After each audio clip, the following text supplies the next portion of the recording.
Hello, everybody, and welcome back to Math 100. Today, we are going to study section 6.2.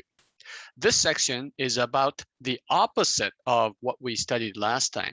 Now, remember, in section 6.1, we talked about this thing called exponential growth. We exponentiate, all right? And the opposite of that procedure is called logarithmic operation. And so we are going to study logarithms today. Again, we are not going to use this wonderful number e, but there is the concept of logarithms based on this number e, and it is so natural that we call that the natural logarithm. We are not going to use this particular number as many scientific people, many scientific community people do, but we are going to study this whole concept of logarithm, right? So that's what section 6.2 is about. So let's get going. This is 6.2. The title or the topic of section 6.2 is logarithmic scales. So again, the idea is log or logarithms. The main question is this: what is a logarithmic scale? Another question: how does it work, and why is it so useful? As when we try to describe the strength of earthquakes and sound loudness, star brightness, and acidity level, among many things. All right, so here's the word we're going to start with. It's not the word logarithm, it's the word magnitudes. Right, so we talk about the orders of magnitude, and what is the magnitude? The word mag, of course, represents something big. And so magnitudes describe roughly, and it tells you rough estimates of large and small numbers. Okay, so for instance, if somebody asks you how many students are taking a math course, just any math course at COC on the average semester at any college in particular, well, you can say, it's not like 5 people, and it's not like 50. It's more than 500. It's more than 1,000, but it's probably not over 10,000. So we can say thousands of students. Okay, we are not going to say millions and millions of students are taking a math course at a particular college. All right, so let's say you go to Dodger Stadium and you find that the stadium is sold out, it's full. Okay, there's an important game against the Giants or something. Dodger Stadium's full. Now you say, oh, there are dozens of fans. No, you don't, because there are a lot more than dozens of fans. You don't even say hundreds of fans or even thousands of fans. You're not going to say, on the other hand, we have billions of fans here. Okay, so what we would say, unless you are reporting for ESPN and if you're trying to exaggerate or something, all right, so you can say tens of thousands. Okay, that would be the accurate magnitude description of the number of people, the fans, at a baseball stadium such as Dodger Stadium. I think they actually have about 55 or 60,000 seats there. All right, how many Americans pay taxes? This time we're talking about a lot more than tens of thousands of people. Here you would say something like hundreds of thousands. No, I'm sorry, hundreds of millions. Okay, because there are 330 million Americans. Most of them are adults, and most of them pay taxes. Okay, and by the way, here's a little piece of information for you. Actually, there are 56,000 seats in Dodger Stadium. Right? You're not going to be asked for this number on your test. Okay, the exponent to 10 is called the order of magnitude. Magnitude. Okay. The order of magnitude are the words like tens of thousands and millions and so on. Okay, so when we say, by the way, the number of exponents is the number of zeros, right? So when you say millions, we say the order of magnitude is 6, because a million has 6 zeros after 1. Okay, 1 million does.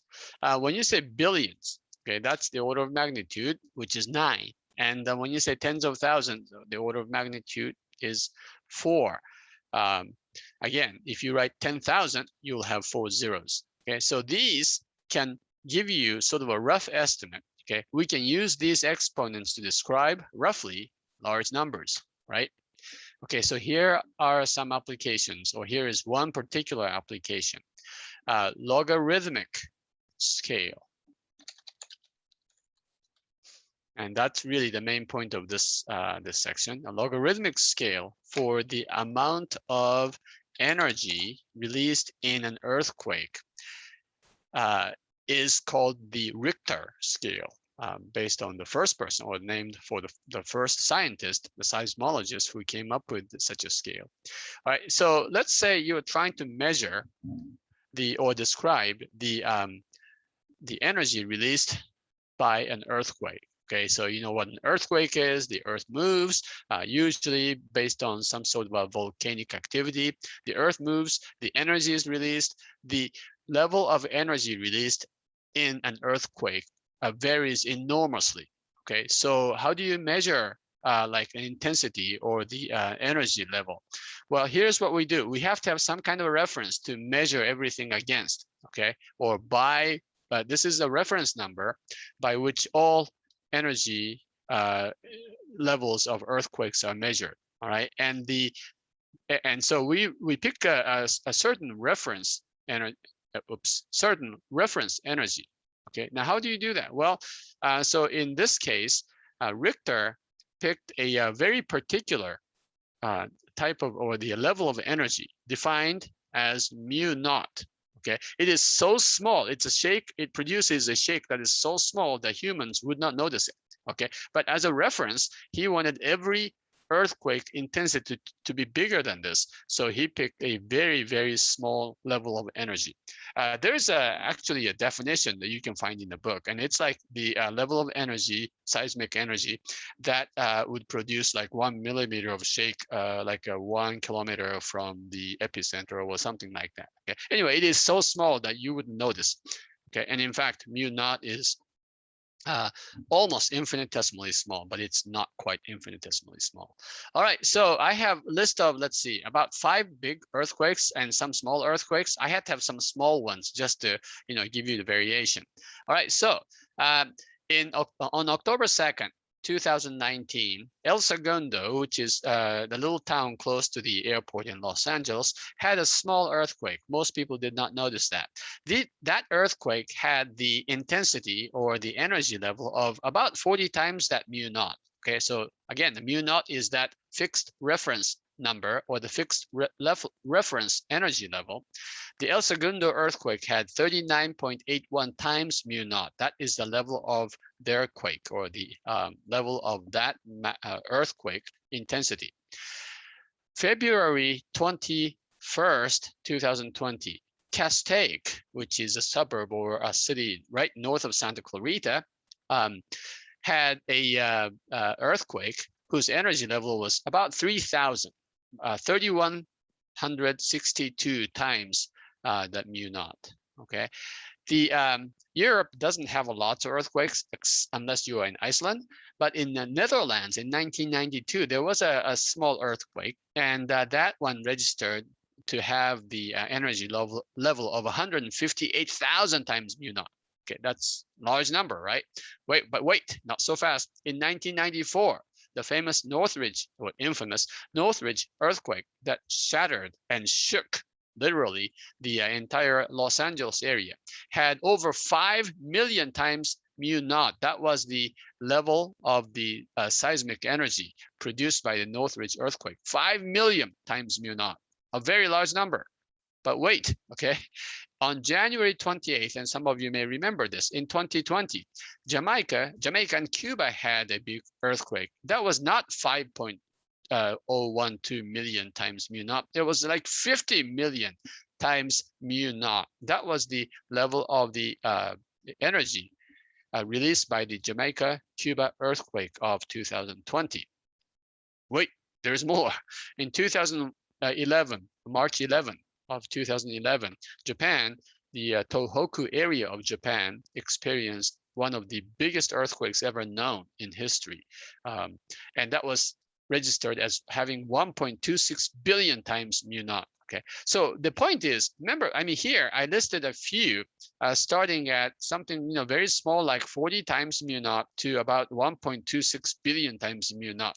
So the level of energy released by an earthquake varies tremendously, okay, from tens to billions times mu naught. So how would you describe such a variation, such a big variation of energy levels? The answer, I mean, it is hard to do that. And let me just write down the reason I just said. Because of the very wide range of numbers.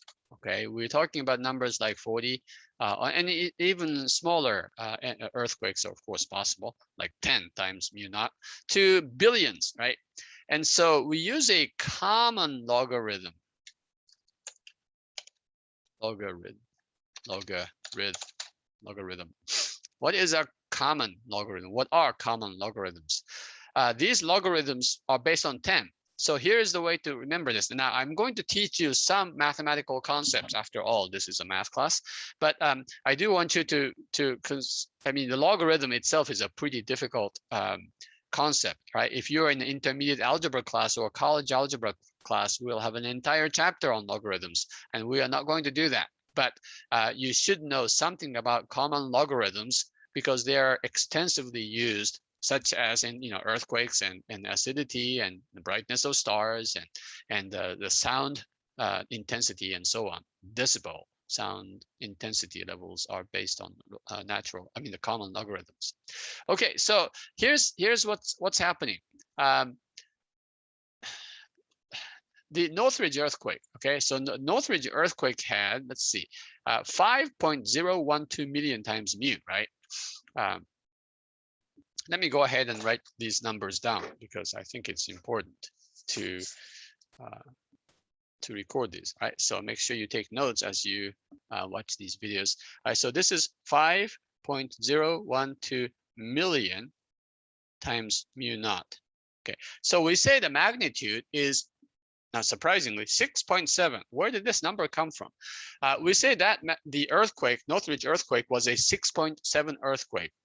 More precisely, that earthquake had the energy level of 6.7 on the Richter scale magnitude, right? And what that means is we say it's 6.7 because 10 raised to the 6 is, of course, what is that? A million, right? 10 raised to the 7 is 10 million. And 10 raised to the 6.7th power turns out to be roughly 5.012 million. All right, so the question we're asking is this: 10 raised to what power is this given number?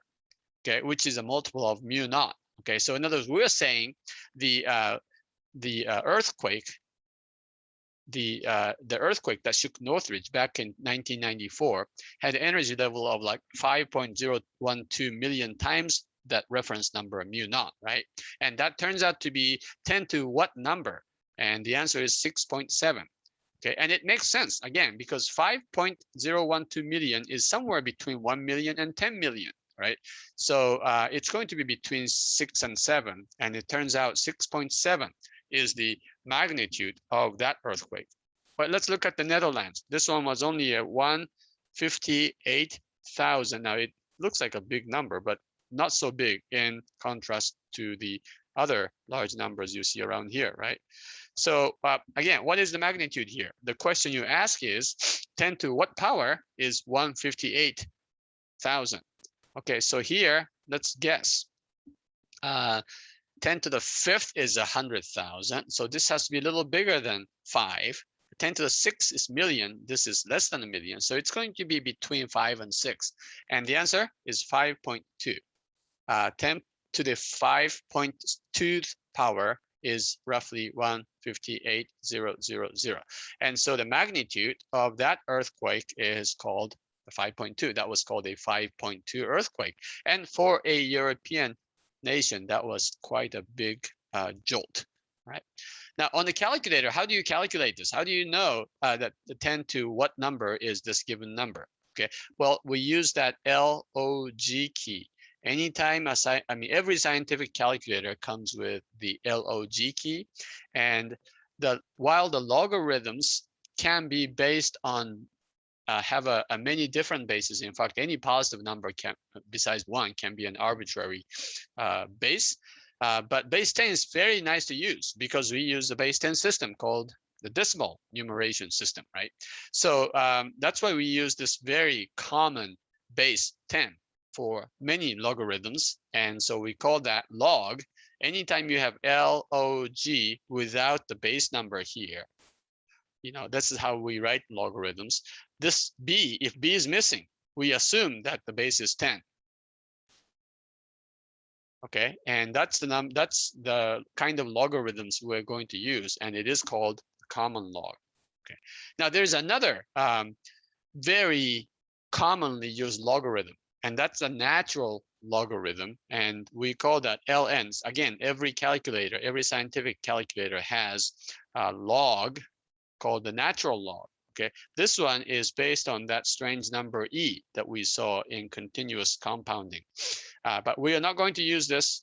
Don't worry about this. All right, but it is called the natural logarithm because it is so natural to use this number e. I know it sounds crazy because this e is a strange number, 2.71 blah blah blah, right? It is an irrational number, but like I said, this is probably the most important number in the universe, and it's the real number that holds the universe together. So there's a very natural reason to use this as the basis or base for a logarithm. And that's why it's called natural log. If you study calculus, you can see one reason why this is so natural. But we will not be using this. Instead, we will be using common logarithms, base 10. Okay, so 100 is what? 10 to the what power? 10 squared, right? Okay, so how about a million? Million is 10 to the 6. All you're doing is counting the number of zeros, right? So it's 1, 2, 3, 4, 5, 6 zeros. So you write this equation. Okay, this is written with an exponent.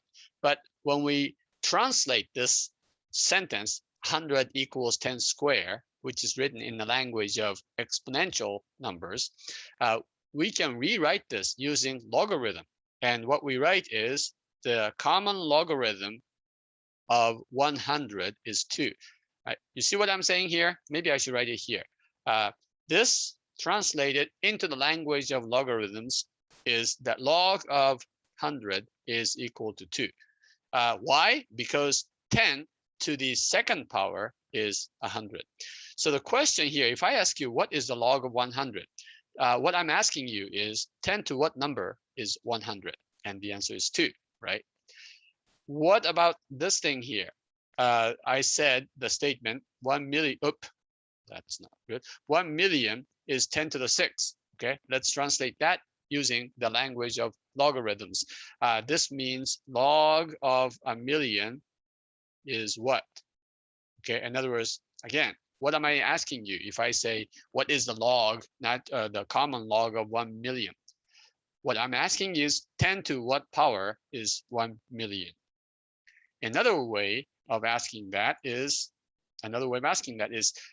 how many zeros are there in 1 million? Okay, because that is the exponent, and the answer is 6. So the logarithm of 1 million with base 10 is going to be 6. Okay, so that's how we write logarithmic expressions. Do you get that? So on the Richter scale, magnitude 2 means what? It means 100 times mu naught. That is the power or the energy released by that earthquake. When you have a, when somebody said, well, that was a small earthquake, it was a 2.0 magnitude.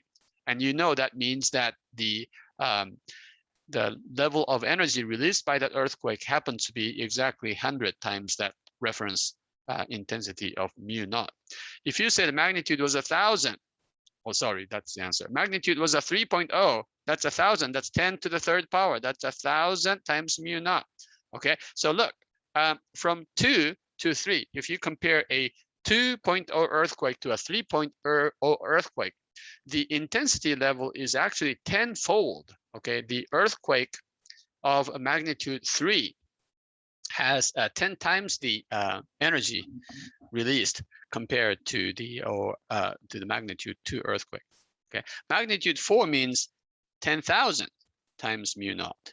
Okay, so that is 100 times as powerful as a magnitude 2 earthquake. Okay, so each time the scale goes up by 1, the earthquake energy becomes 10 times as big. And so that's sort of misleading. But because of that wide range of the levels of intensity or energy, Richter decided to use, as the rest of the world agreed, to use the logarithmic scale. And that's why you see this kind of a sort of a distortion, if you consider this a distortion. Every time the Richter scale goes up by 1, the energy level becomes 10 times as much. If it increases by 2, then it increases to 100 times.